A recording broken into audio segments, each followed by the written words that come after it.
So I believe that leaders, some are born, some are made. Absolutely. Whether you're born or made, you have to put the work in. That's the common denominator. You got to put the work in. You got to study it. You got to read up on it. You got to go to conferences. You got to be able to be intentional about wanting to be a leader. Now, one thing I will challenge. Are we allowed to challenge on here? Yes, please. So I agree with you, Dr. Payne, when you say, you know what, some people just need to be thrown out like trash, right? Snatch them out the Sandman, right? Right? Snatch them off the stage. Yes. So, and that is because you said something earlier too about the willingness. That's because they're not coachable. Mhm. They're not teachable. I believe anybody can be a leader if they want to be, if they have a desire, determination, and drive. Those are my 3 Ds, right? You got to have a desire for it.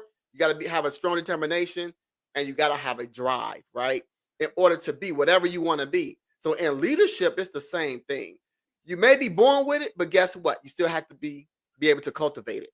You may not be born with it, but you can be a leader if you start cultivating it, hanging around those people, being taught, being coached up, as they say. For example, you can have someone born with not one athletic bone in their body, not one. Like they're not athletic at all. But if they want to run track, play football, basketball, tennis, golf, bowling, whatever the sport is, if you put enough time and work into it, after a while, you will see them completely different. Like, hold on, you was what? You say you never had an athletic bone in your body. I can't see it because they didn't know where you started from. Because they put the work in, they put the time in. And before you know it, they want the best to do it. And so I believe if you put enough work in and you're coachable and you understand that, look, that's not how you talk to people. Look, you got to be able to get other people's ideas into play. You got to be able to build relationships.